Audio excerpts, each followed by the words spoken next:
Kindly subscribe this channel to enjoy more collection of moral stories.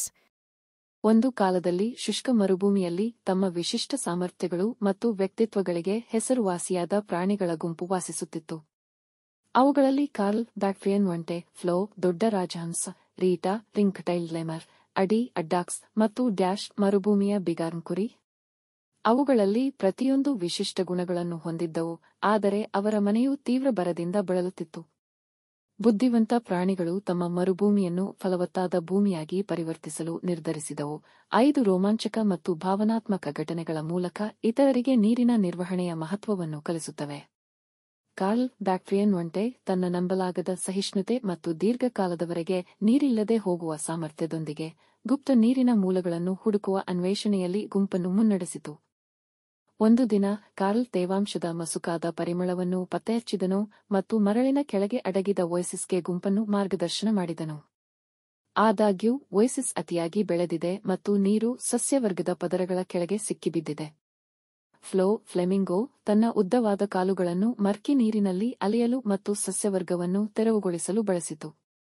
Rita ಉಂಗುರ ಬಾಲದ ಲೆಮೂರ್ ಎಲೆಗಳನ್ನು ಅಲುಗಾಡಿಸಲು ಮತ್ತು ನೀರು ಹರಿಯಲು ಮಾರ್ಗಗಳನ್ನು ತೆರವುಗೊಳಿಸಲು ಹತ್ತಿರದ ಮರಗಳನ್ನು ಏರಿತು. ಒಟ್ಟಾಗಿ ಅವರು ಒಯಸಿಸ್ ಅನ್ನು ಪುನರ್ಯೌವನಗೊಳಿಸಿದರು, ಮರುಭೂಮಿ ಪ್ರಾಣಿಗಳಿಗೆ ವಿಶ್ವಾಸಾರ್ಹ ನೀರಿನ ಮೂಲವನ್ನು ಸೃಷ್ಟಿಸಿದರು. ಇತರ ಪ್ರಾಣಿಗಳು ವಿಸ್ಮಯದಿಂದ ವೀಕ್ಷಿಸಿದವು, ಗುಪ್ತ ಸಂಪನ್ಮೂಲಗಳನ್ನು ಬಹಿರಂಗಪಡಿಸುವ ಮತ್ತು ಅವುಗಳನ್ನು ನಿರ್ವಹಿಸುವ ಮೌಲ್ಯವನ್ನು ಅರ್ಥಮಾಡಿಕೊಂಡವು. ತನ್ನ ಬುದ್ಧಿವಂತಿಕೆ ಮತ್ತು ಸ್ಥಿತಿಸ್ಥಾಪಕತ್ವಕ್ಕೆ ಹೆಸರುವಾಸಿಯಾಗಿದ್ದ ಅಡ್ಡಾಕ್ಸ್ ಮಳೆನೀರನ್ನು ಸಂಗ್ರಹಿಸಲು ಮತ್ತು ಸಂಗ್ರಹಿಸಲು ತೊಟ್ಟಿಯನ್ನು ನಿರ್ಮಿಸಲು ಸಲಹೆ ನೀಡಿದರು.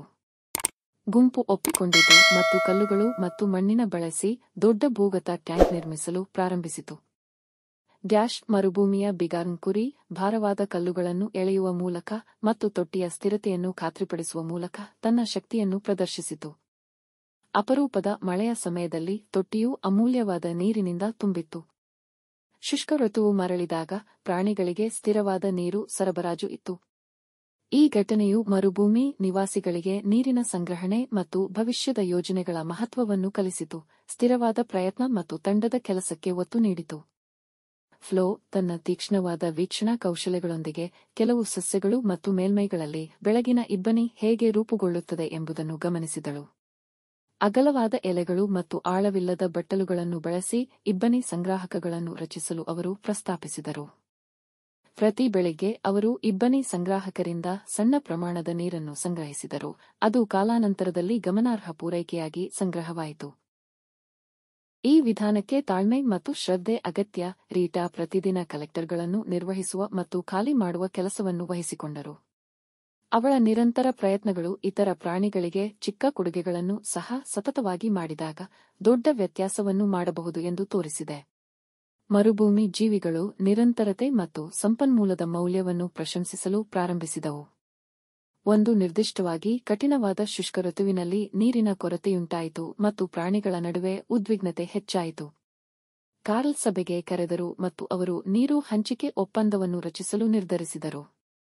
ಪ್ರತಿಯೊಂದು ಪ್ರಾಣಿಯು ನೀರಿನ ನ್ಯಾಯಯುತ ಪಾಲನ್ನು ಪಡೆಯುತ್ತದೆ ಮತ್ತು ಯಾರೂ ಅಗತ್ಯಕ್ಕಿಂತ ಹೆಚ್ಚು ಸಂಗ್ರಹಿಸುವುದಿಲ್ಲ. ಆರಂಭದಲ್ಲಿ ತನ್ನನ್ನು ಉಳಿಸಿಕೊಳ್ಳಲು ಆದ್ಯತೆ ನೀಡಿದ ಡ್ಯಾಶ್ ತನ್ನ ಸ್ನೇಹಿತರ ನಡುವಿನ ಏಕತೆ ಮತ್ತು ಸಹಕಾರದಿಂದ ಪ್ರೇರೇಪಿಸಲ್ಪಟ್ಟನು. ಅವರು ನೀರಿನ ವಿತರಣೆಯನ್ನು ಮೇಲ್ವಿಚಾರಣೆ ಮಾಡಲು ಸ್ವಯಂಪ್ರೇರಿತರಾಗಿ ನ್ಯಾಯಸಮ್ಮತತೆಯನ್ನು ಖಾತ್ರಿಪಡಿಸಿಕೊಂಡರು. ಒಪ್ಪಂದವು ಅವರ ನೀರನ್ನು ಸಂರಕ್ಷಿಸುವುದಲ್ಲದೆ ಅವರ ಬಂಧಗಳನ್ನು ಬಲಪಡಿಸಿತು. ಇತರ ಪ್ರಾಣಿಗಳು ಕೊರತೆಯ ಸಮಯದಲ್ಲಿ ಹಂಚಿಕೆ ಮತ್ತು ಸಹಕಾರದ ಪ್ರಾಮುಖ್ಯತೆಯನ್ನು ಕಲಿತವು. ನೀರಿನ ಮೂಲಗಳು ಸುರಕ್ಷಿತ ಮತ್ತು ನಿರ್ವಹಣೆಯೊಂದಿಗೆ ಗುಂಪು ಮಹತ್ವಾಕಾಂಕ್ಷೆಯ ಯೋಜನೆಯನ್ನು ತೆಗೆದುಕೊಳ್ಳಲು ನಿರ್ಧರಿಸಿತು.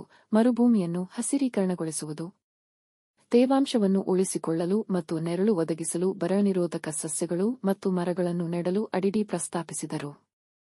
ಕಾರ್ಲ್ ದೂರದ ಒಯಸಿಸ್ನಿಂದ ಬೀಜಗಳು ಮತ್ತು ಸಸಿಗಳನ್ನು ಸಾಗಿಸಿದರು, ಆದರೆ ಫ್ಲೋ ಮತ್ತು ರೀಟಾ ಎಳೆಯ ಸಸ್ಯಗಳನ್ನು ಪೋಷಿಸಿದರು, ಅವುಗಳು ಸಾಕಷ್ಟು ನೀರು ಮತ್ತು ಕಾಳಜಿಯನ್ನು ಪಡೆಯುವುದನ್ನು ಖಾತ್ರಿಪಡಿಸಿದವು.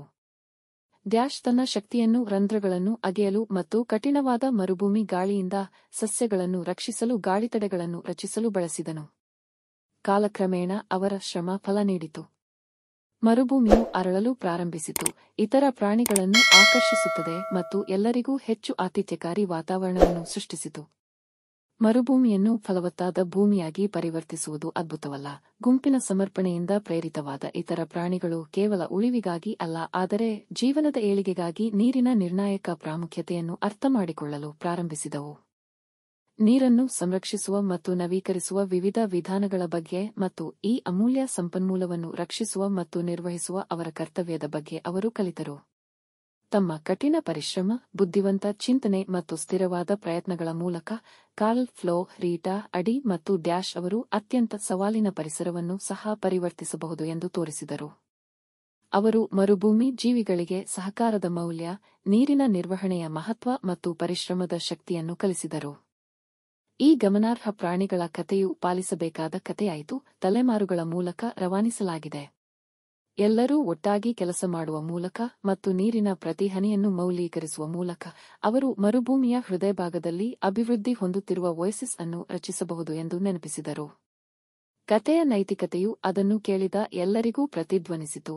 ಏಕತೆ, ಬುದ್ಧಿವಂತಿಕೆ ಮತ್ತು ಪ್ರಯತ್ನದಿಂದ ಯಾವುದೇ ಅಡೆತಡೆಗಳನ್ನು ನಿವಾರಿಸಬಹುದು ಮತ್ತು ಒಣ ಭೂಮಿಯನ್ನು ಸಹ ಫಲವತ್ತಾದ ಸ್ವರ್ಗವನ್ನಾಗಿ ಮಾಡಬಹುದು.